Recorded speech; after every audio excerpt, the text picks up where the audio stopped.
बिस्मिल्लाहिमिनश्शैतानिर्रजीम बिस्मिल्लाहिर्रहमानिर्रहीम वबिलवालिदैनि एहसाना फ़आमनतु बिल्लाहि सदक़ल्लाहुल अलियुल अज़ीम व सदक़ रसूलुहुन नबियुल करीमुल अमीन।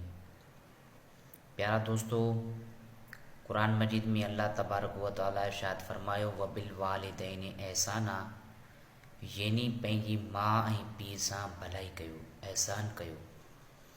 भलाई में मुराद उन्हनि जो अदब करियो, उन्हनि जो एहतराम कयो, उन्हनि जी इज़त करियो।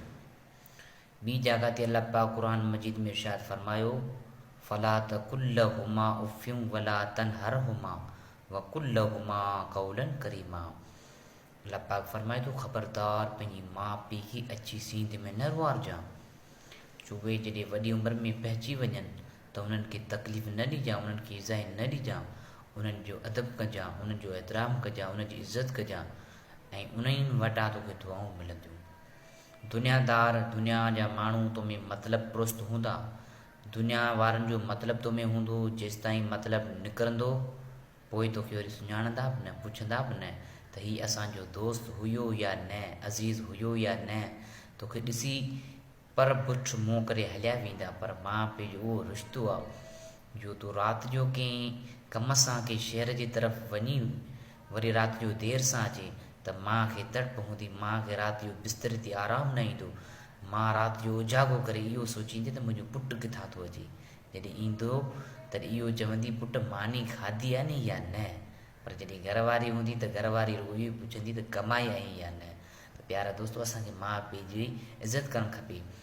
हुज़ूर साईं जो हदीसूं आहिनि, क़ुरान शरीफ़ जो हुकुम बीठो आहे। अल्लाह साईं क़ुरान मजीद में हुकुम करे थो त फला तकुल्लहुमा उफ़्फिन वला तनहरहुमा, ख़बरदार पंहिंजी माउ पीउ खे अछी सींध में न रुआरजां, उन्हनि जी इज़त कंदा करियो।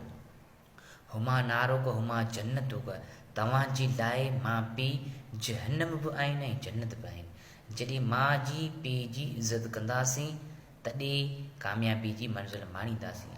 असां दुनिया में जॾहिं आया हुआसीं, असांजी माउ पीउ परवरिश कई। जॾहिं असां वॾा थियासीं, ड्यूटियुनि वारा थियासीं, नौकिरियुनि वारा थियासीं, घर वारा थियासीं, जॾहिं असांजा औलाद थिया, बच्चा थिया, तॾहिं असां पंहिंजी माउ खे हिन उमिरि में बेदर्द करे छॾियो ॾियूं ऐं घटि वधि ॻाल्हायूं। माउ पीउ सां बि असांखे घटि वधि न आहे ॻाल्हाइणो। हुज़ूर साईं जी हदीसूं छा आहिनि, क़ुरान शरीफ़ जो हुकुम छा आहे त जॾहिं तूं वॾो थी वेंदे तॾहिं पंहिंजी पोएं कयल कमाई न विसार।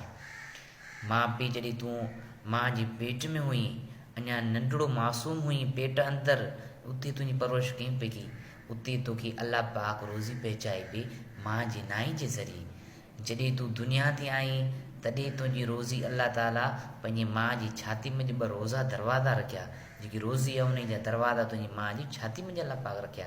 उन सां तोखे खीरु मिलियो। जॾहिं तूं वॾड़ो थिए, तुंहिंजा 2 टे ॾंद थिया, तॾहिं अल्लाह पाक तोखे ॾंदनि जे ज़रिए खाधो पेट में दाख़िल करायो। कीअं? तुंहिंजी माउ परवरिश कई, तोखे खाधो पीतो ॾिनई, तोखे खीरु पियारी। जॾहिं तूं वॾो थी, जोबन जवाननि ते थी, बालक थी वी, जॾहिं अॼु तूं शादी कई आहे त अॼु पंहिंजी माउ खे विसारे छॾींदी थी। ख़बरदार पंहिंजी माउ पीउ खे न विसारियो, पंहिंजी माउ जी इज़त कंदा करियो।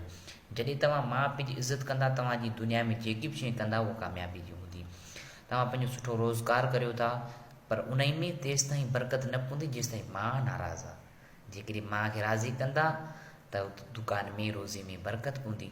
मां राज़ी आहे, मां हर ॻाल्हि में दुआऊं ॾिए थी, त ईअं सम्झो औलाद कामयाबी जूं मंज़िलूं माणींदो। छो त असांखे माउ पीउ जी फरमा बरदारी करणी आहे। जी भिटाई साईं फरमायो न, सरी जिन रे नसारती रुस्मतिन से हुजण किन तूं झको थी पांदगी में पा पाण वञी परचा मथां रुठो ई रहिजी वञे। अल्लाह साईं खे दुआ आहे असांखे माउ पीउ जो अदब करण जी तौफ़ीक़ अता फरमाए।